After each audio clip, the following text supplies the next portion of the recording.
Well, hello everyone. Thanks for tuning in to another episode of the Breakdown Youth and Junior Special. I am your host, Adam Wilgin, and I'm joined by Phil. Phil, thanks for joining us. Thanks. Great to be here as always. Fun time on a Tuesday night. Yeah, always fun. Sorry for the later show tonight, everyone. I'm going to apologise, but I found out my car needed its MOT, so I had to go and get one tonight. So I do apologise to everyone that's normally here with us bright and early around 7, and it's now 8:10. So I can only apologise.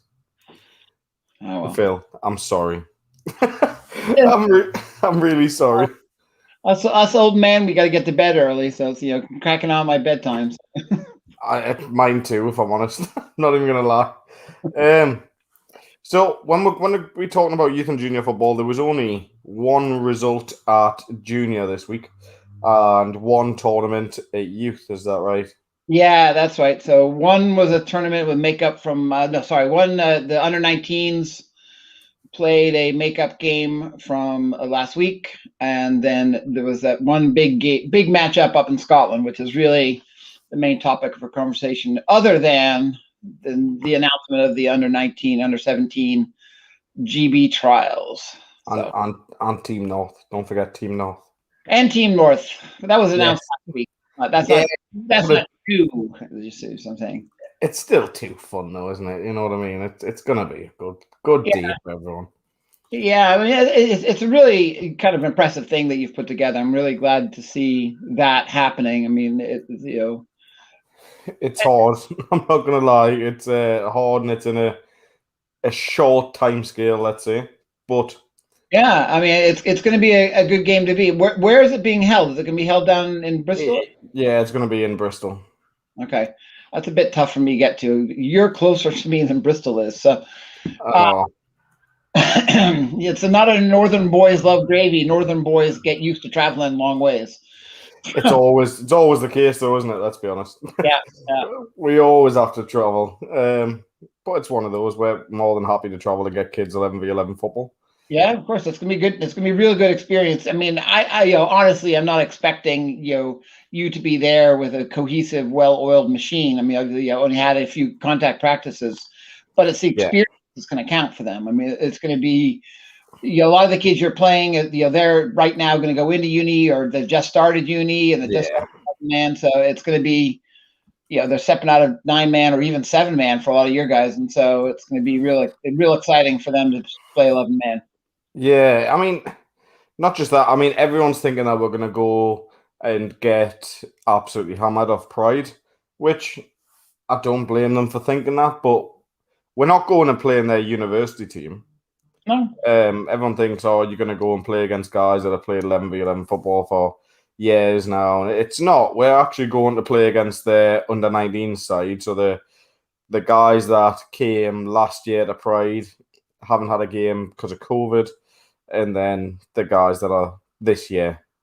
So we're in the same boat. I think they're going to get a couple of games before us, which is always nice. But it's one of those where we are more than capable, I think, in the North to be able to take that on. yeah, it's going to be a good game. So why don't you rep the details again and say when how you can get involved if you're up north. So if you want to get involved, you can head over to our Instagram page, and there's a link and things on there. All the training for everything. So we're gonna have a tryout on Saturday. I'm going to be sending emails out tonight and tomorrow, inviting people down for the tryouts if they've registered interest. All the tryouts are going to be in Sheffield. Training's going to start, so we're going to have it 9:30 a.m. start. Like, be there 10 o'clock start. I can get all the rest of the information across to you in an email. We're going to be looking at picking a squad of around 45. That's what I think we'll want to travel with, because we don't want to travel with guys that aren't going to get game time. We're going to have a week to select a team from those guys that turn up. They'll all be getting emails. We'll be having another training session 2 weeks after the trial, and then another week after that, and then we'll be going down to playing against Pride. on the 30th of October. Right. That game, Pride are going to be live streaming the game. They're going to make a big event of it as well. So we're really looking forward to it. Yeah, I mean, if I were not going to the other big event that's going on next weekend, I would consider joining you up in Sheffield. That's You'd not be more than welcome if you wanted to. Yeah, that's a 3-hour drive for me. I'm doing I can't do a 3-hour drive Saturday, then a 3-hour drive Sunday. That's gonna just kill me. Yeah, no, I get that. I get that. Yeah, because Sunday, of course, is the other big sporting event in youth and junior football. In that the Hertfordshire Cheetahs and the Kent Exiles have their Battle for the Southern Crown tournament going on. So under 16s kick off at 11:30 for 30 minutes. That's going to decide everything. They think. The coaches are saying, well, it's really you're going to be second and third place rather than first place, because we all acknowledge that Gateshead really is number one. And then at 2 p.m. The under 19s play, and that one kind of is for first place. Yeah. But even if Kent beat the Cheetahs by a squeaker, we might not necessarily put them at first. It might put Chester in first. I think Chester we've got as number 2, right? Yeah, in under 19s, Chester are number 1 at under 17s. I think we've got Chester. No, number 2 at under. Is it Chester at number 2 at under 19s? In Division 2. In Division 2. Yeah, that's Division 2. So they play 7 aside, not 9s. And then under 19s in Div 1. I know Cheetahs are first, Kent is fourth. Yes, so we have. Let me get it up on the screen now, if it's going to load. We have Cheetahs, and then we have Chorley. Chorley, yeah. Same thing. So we have Cheetahs, Chorley, Tamworth Exiles. That's and then we have the Titans. So yeah, that's going to be that. I think is the more significant of the meaningful impacts that's going to affect the ratings. In the under 17s one, whoever loses that game is basically dropping a bunch. So it's because they're both they're both 12-0, and so they basically going to go to whoever loses go down to like 5 or 6 or 7. Because we now the other thing we do need to talk about, the big result out of under 17 Scotland was the tournament up at EKP, right? It was in Highland. It was in Highland. Oh God, they both had the crowd. So the big result is that where that one right there, EKP 23 and Edinburgh Knights West 20. Yeah. 23-20. That is a squeaker of a game. I'd love to have seen that one. Do you know anything about how that played out? I've tried to ask a few guys for information. I should have asked Sam up at Edinburgh. But they have to play each other again a few times. Right. And I don't know if they just played last in that game and made it coming close to each other. I have no idea how that was run. But let me see the schedule. Let's see. It does say the schedule on there. So it does look like that was the last game of the sequence. Yeah. Now, obviously, you're going to play them last at some point. But I want to see that game first on the game day. I want to see what happens the rest of the tournament. Like, really want to see that. But that's a really close result. And I am really big on East Kilbride. Right. I'm really big on them. Yeah, I am too. I've always been impressed by East Kilbride, but it's going to be, is it kind of like the Cheetahs had with Farnham or whatever they're called? Where Farnham basically played them tight every single game. It's just Farnham couldn't come over. That's why we have Farnham ranked so high. Rushmore. We had Rushmore ranked so high because they were very, very good side. It's just they couldn't beat the Cheetahs. Is Knights West going to be the same as Rushmore was to the Cheetahs? I think they will be. So it's going to be interesting to find out if Knights West can top EKP later on. But where does that put us in the rankings? Well, I can pull up the rankings now. We can have a look if you like. Yep, because I think we need to continue EKP's climb, and Knights West basically needs to stay in the bottom of the 10. Yeah. So what I'll do is it should be coming on the screen there now. I'll full screen it just so you just don't look at my concentration face while I'm on here. You're hung out your corner of your mouth. So we have EKP at 8 and Edinburgh at 10 at the moment. So I think what we need to do, I think EKP at least needs to bump up above Rushmore now. Yeah. And Tamworth is they're not undefeated, correct? They had a tie, if I remember rightly. Right. Yes, they had a tie against the Birmingham Lions. Okay. If I do remember rightly. But I mean, don't get me wrong, East Kilbride have still got a lot of games left to play. Right. So I think we just leave it at that then. I mean, Edinburgh, the Knights West will keep at 10. Yeah. And then I think we need to just bump EKP up to 7 and see where they go. And then if they win next week again, we have to really consider where they fit in the top 5. Maybe Enrique won't be here. It'll be easy to bump Sheffield down one. Yeah. I mean, yeah. And if Enrique is not here, that is a very big possibility, if I'm honest. Yeah. If you can't be bothered to get a flat. Yeah. If he's gonna complain, it'll be fine. We'll manage.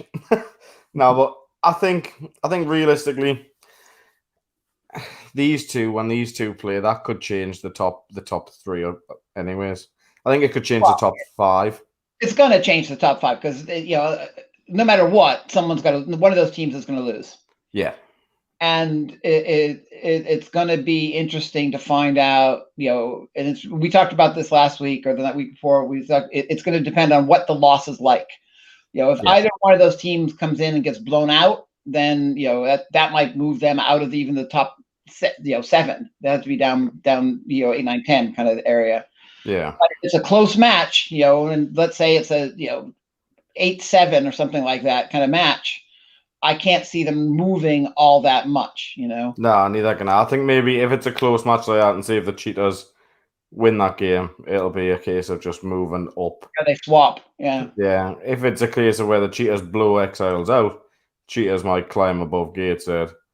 Do you know what I mean? Like that's one of them for me.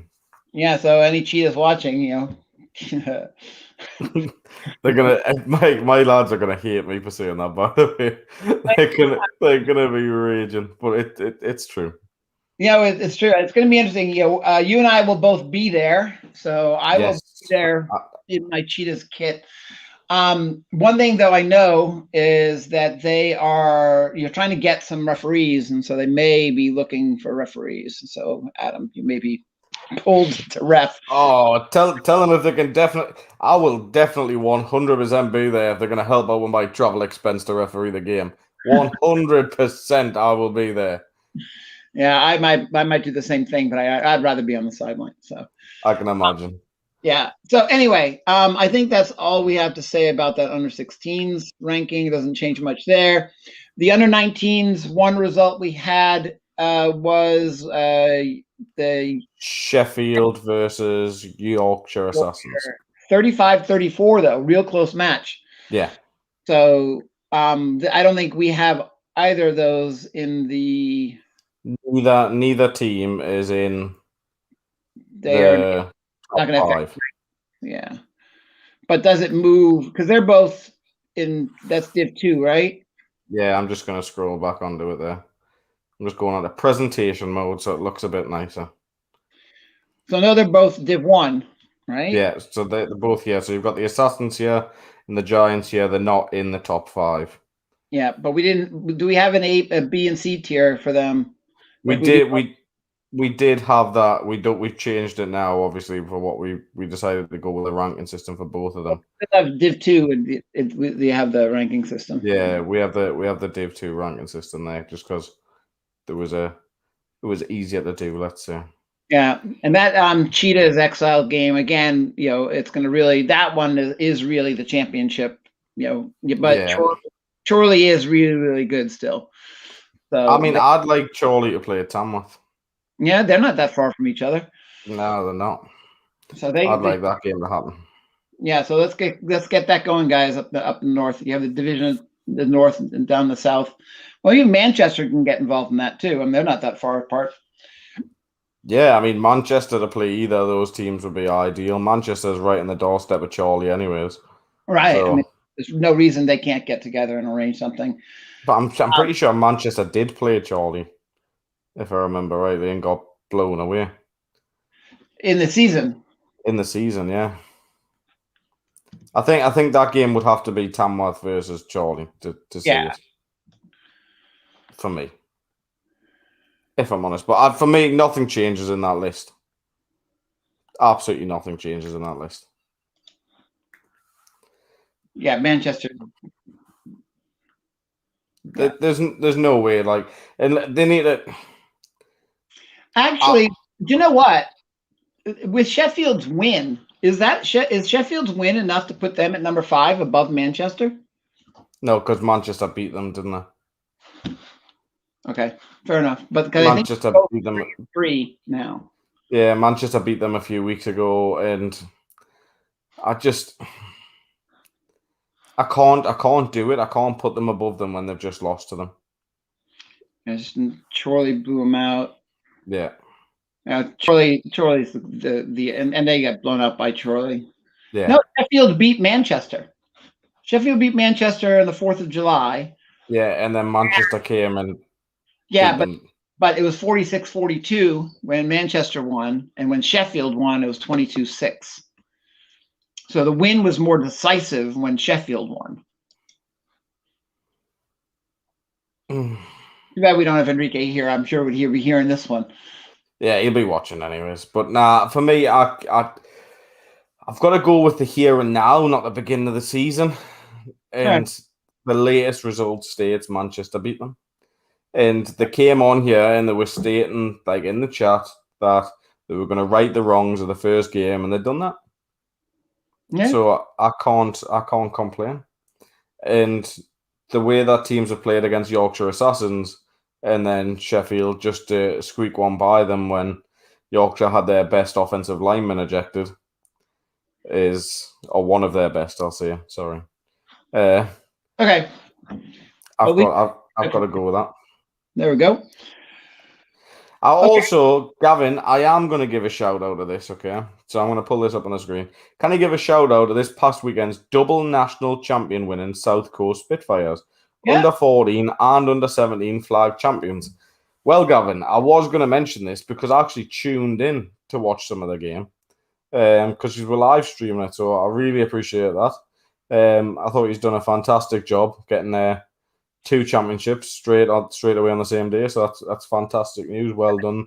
And that's because I believe at under 17s they were the second seed, so they basically pulled off an upset. And under 14s they were the first seed, and I may have those 2 backwards, but I know they were the second seed in one of the 2 divisions, and so they pulled off an upset. So to be able to do it with 2 teams on the same day is unbelievable. Yeah, it is really, really great news. And South Coast, I believe it's over in Solent area. Yeah. Oh, I had it the other way around. Gavin says. Yeah. So yeah, but they're down the Solent area. Yep. Is that correct? I think so. Yeah. So that is real impressive. And we've talked before about the crossover between flag and contact, and I hope those kids just keep going flag because there are still flag men's leagues, and it's still a viable. Well, we've talked about this on the show before on the Monday night show that there is a big push to make flag football an Olympic sport. Is it? Yeah. Yeah, huge push. So I think when that happens, these kids are obviously going to be set in the right place to keep on developing and hopefully play for GB one day and hopefully get an Olympic medal. Yeah, that would be pretty impressive. That's going to be a real good goal to work for. And so yeah, Gavin says they are aligned to the Solent Seahawks. So yeah, it is the Solent area. So it's real Good. I mean, the Solent, those organization down in Solent, they've got their act together, and Yeah, obviously they can see that's handed over into flag. Good job, guys. definitely. I think that's a cracking job, and I really enjoyed how it was live streamed. I didn't know it was live streamed. I would have watched if I had known. So. The U17 flag team is essentially the Seahawks U16 contact team, but all just the 14, 15-year-olds. Okay. That's brilliant. I'm less like that. I like kind of having this unique team and Yeah, I would have preferred it to be separate if I'm honest, but I understand. Yep. I still like it. Yeah, that was good. Scheduling it would be difficult. Yeah, quality performance. Gavin, who did you beat for both of those? So can we at least give props to whoever came in second? So I can remember this. Who was it? They were talking about them on the live stream. I can't even remember who it was. I'm sure Gavin's going to pop up in a second and explain who it is. Yeah, there we go. The Leicester Huntsmen. Under 14 beat the Leicester Huntsmen. Okay, great. You know what it is? That's such a good name. I really like that name for a team. I really like them. And that's the one that the Coventry Cougars. Okay, that's actually pretty impressive because that wasn't necessary. They weren't the 2 seeds. So in under 14, the Blitz were the 1st seed, and Leicester Huntsman was 6. And under 17s, who was it? Coventry. They were Coventry Cougars, the 3rd seed. So yeah, those 2 teams that did real well to get up into the final. Gavin, do you have any MVPs we can give a shout out to? Do you do that at under 14? Because I'd love to be able to give them. They were both defending champions. Oh, knocked off 2 defending champions in finals. I like that. I like that even more now. I've got to get my U14s to play next season. We don't play games. They just like train and play each other. So like we need to. I might enter them in the league next year, or I might enter my school team. One of the two. Yeah, I mean that's really good. There are a lot of schools down in the South also picking up flag football as an after school club. I know from what I've seen, it's actually under 19 players, like if they were in 6th form, starting teams after school, stuff like that. If you're an under 19 player and you want to get involved in coaching or building the sport, get in a year 7, year 8 team together after school and play flag football. Talk to the PE department, get that going, and you'll always from experience. This is my job, right? You will have schools that say but it's not on the curriculum. Well, it is part of the school games. They won an award in 2016, I believe, for best new sport coming into the school games. So it's in the school games. You can compete all the way up to silver, I think, in the school games. It's unfortunately not at a national program yet. Unfortunately, we're trying to work on that. And you can actually make American football part of your curriculum now. So trust us. Speak to schools. Yep. It's part of our curriculum, put it that way. Part of the national curriculum. You're talking language I don't understand. I taught school, but in a different country. But yeah, I mean, basically for us, we get to teach American football in PE now. That's what we do. Like, it's part of our curriculum in a sense of just a lot like the same as gymnastics and soccer and I don't know, basketball. It's in it. Well, we're trying to take basketball out, but never mind. it's one of them where it's in our curriculum now. Where I mean, tonight my school's after school club was American football tonight, so and I think we had 36 kids there tonight playing flag American football in a primary school. Oh yeah. So it's crazy, absolutely crazy. But I know there's a lot of under six formers who studying sport, sport BTech or whatever. What a great thing to put in your personal statement going to uni saying you started a flag football after school club. Get a PE teacher involved for some supervision. Yep. It's easy, Matt. These, It was on the screen so quickly I didn't see what it said. sorry, I'd love to get paid to coach American football / flag football. Just go do it. Just do it. Do you know what I mean? Yeah. You know, Take the leap. Do it. you're not going to get paid at the very beginning, but you might. You're not. You know, if you're a young kid and you're 17, 18, get involved in coaching. You know, a lot of the coaches in the NFL, they didn't. You know, some of them were players. You know, but you know, a lot of them weren't. You know, I will just say, for every 10 hours that you put into getting a school program up and running, you will do probably an hour's coaching. Oh, like that's the time. Like an hour paid coaching for the 10 hours of emailing back and forwards, writing up lesson plans, everything.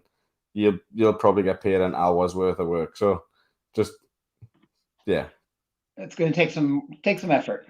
It does. It takes a lot of effort. But anyway. It's one of those, it's great. Anyway, the other great big thing news to talk about in our area of American football is the GB under 17s and under 19s trials coming up. Yes, they were announced. Well, I think they were announced the other day by Nelly on his Instagram page, but then they were announced today by BAFA. So yeah, this will be the 23rd of October in Bristol. Head to BAFA's website to find out about how you can sign up, BritishAmericanFootball.org. So under 19s, if you're born between the 1st of January 2003 and 31st of December 2005, you are eligible for the under 19s team. Yeah. And under 17s, you must be born between January 1st, 2005 and 31st of December 2007. Yeah, and they have open trial dates of the 23rd of October, SGS Academy Bristol. And then they've got practice dates announced of the 27th of November, 11th of December, 8th of January, 19th of February, and the 26th of March. So plenty of practices coming up. Yeah, but I think the trial is just the first one. I think it's if you make the team, those are the So you've got to make the team to then be invited to the other ones.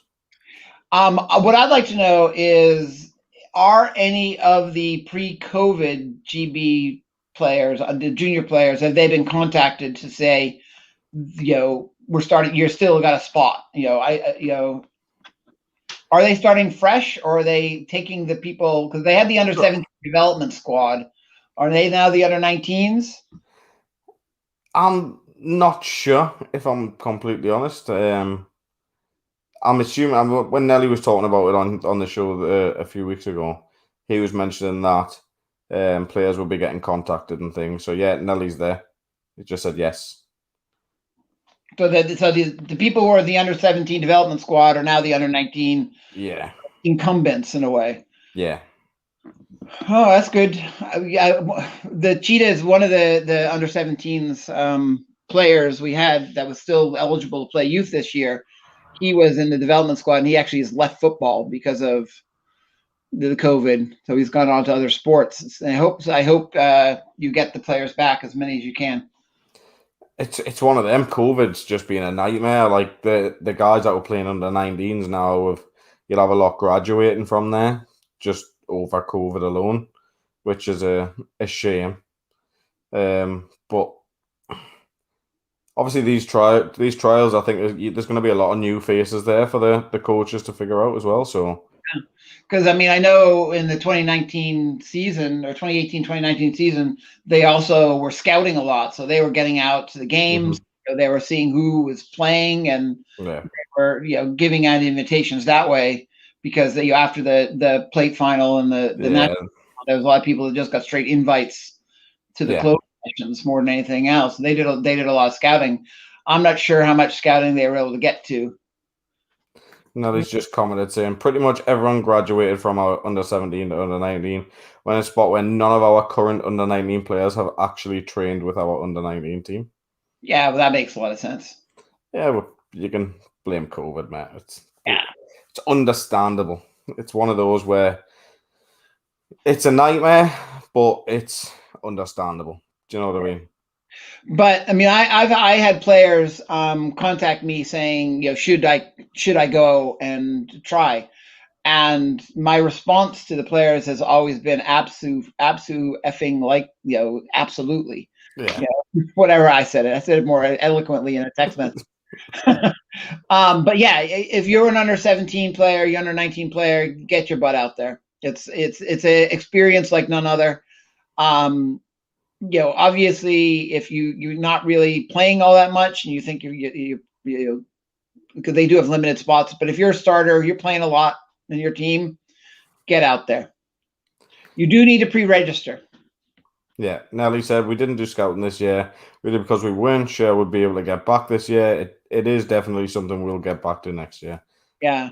I think if you're especially it's a 15, 16-year-olds, I think they're most excited about more than anything else. Because they're not going to be able to play I don't think many games this year. It's going to be next year. It's really they want to build that squad from the beginning and get out there. If you're playing, get out there. If you're passionate about football, find a way to get to Bristol.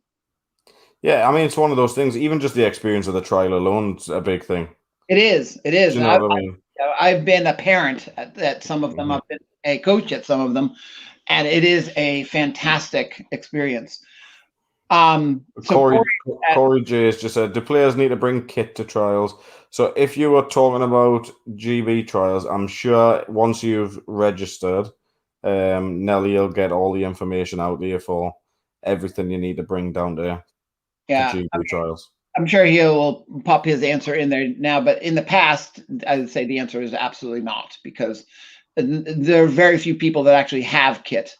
A lot of the kit was coming from their team, but get there, talk to your coaches. I know some teams have done caravans up to the GB trials. I mean, the last one that I hit was there actually in Hertfordshire, so it was either okay. There you go. Players could bring their own kit to trials. As a standard rule. To be fair, I think it just makes sense in the COVID time anyways. You don't really want to be handing out kit and sharing kit. It's just one more thing that's a nightmare, isn't it? Right. And I believe when you sign up, you do choose a position. Yeah. Remember, there are 11-man football. So if you haven't played under 16s, you've only been playing linebacker, corner, in defense, basically, or nose tackle. So think about yourself. Maybe you're a strong safety, maybe you're a free safety, maybe you're a D end, whatever it is. There are different positions, but if anything else, I'm just going to say this now for everyone. If you think you're there or thereabouts in your position, like I could get in, but this guy, maybe the coach might like that guy better than me, or however you think it is, get a ball, get in the garden, practice things like long snapping. It's a ticket. Special teams is your ticket. Yeah? Just do something that someone else can't do. Honestly, that's for every aspect. Kick the ball. Just get a mate and say, just go stand on that field. I'm just going to punt you 20 footballs today. Like, just try something. And you might make the team as a punter and then eventually be used as a linebacker or whatever you're going to be used. Like, it's just one of those things. Practice it. Yep. Honestly, practice. Yeah. One of my wife's cousins is an NFL long slapper. So, and he's minted. It's not minted. Guaranteed. He's not they don't get paid a lot, long snappers. I bet he gets paid more than me. Yeah, but he's going to get guaranteed a job as long as he stays healthy. So walks on, chucks the ball between his legs. Cheers, boys. Yeah, he went to Alabama and played for the Chargers, so that's a little different. Okay. But I mean, it's one of them where it's just a ticket, isn't it? Do you know what I mean? Like, I don't know how we don't have more long snappers. I don't know how we don't have more punters in this country. Yeah, all the Aussie rule football guys that somehow make it into as kickers. Don't the rugby team players here kick? Yeah, I don't understand it. 100% we will have a special teams part of the try. There you go. So you've heard it yourself. You've heard it from the head coach himself. Yeah, if you can't catch it, it doesn't matter. But if you can kick, yeah. Wait there. Terrell, get him on the show. I would have him on the show, but we got to do a shoot in 5 minutes. So we've got just a quick one tonight, guys. But Nelly, do you want to come on next week? Tell them more about your trials. Honestly, please, come on. We'll book you in. I'll send you a text. There you go. We're doing our best, right? No, but honestly, like, advice to kids that are thinking, oh, should I try out? Should I not? Just try out. Like, I know it can be a long way for some guys, and it's especially Scottish and Northern guys, like, it can be a trek, but what's the worst that can happen? Yeah. Give it anyway, so wrapping this up. So next week, Nelly said that he can do it. So yes. Terrell doesn't want him now. He wants the long snapper instead. Oh, no. He's not Nelly. Okay, sorry. Unfortunately, it's my wife's third cousin, so it's not necessarily there. But he is injured, and he was actually released by the Chargers. This guy named Cole Mazza. I'll see what I can do. I mean, he's got yeah, that's what I can do. We'll get him on. Nelly, we want you on. Come on next week. It's fine. Yeah. We're going to block Terrell. It's fine. Don't worry. Anyway, next week we've got the Kent Hertfordshire stuff to talk about, and we can also talk about more of the trial. Yeah, we can talk about the GB stuff. I can let you guys know how the first Team North training went, or the trial for Team North. Yeah. So we've got plenty to talk about next week. Yep. So tune back in next week for more youth and junior breakdown. At 7:00. Yeah, it will be at 7. Definitely at 7. Unless your car fails OT, it needs to be done again. No, it's passed. It's passed. I've got the certificate there. It's all done. There you go. That's just reminders, though. I do need to fill out the email thing online for the update my tax. Never mind. Yeah, we'll do that. I'm so sorry. Please still pick Phoenix players. Mate, you'll be fine. That'd be fun. Nah, thanks for coming on, guys. I really appreciate you watching. Hope to speak to you all next week. Nelly, I'll drop you a message about coming on. Cheers, guys. Cheers.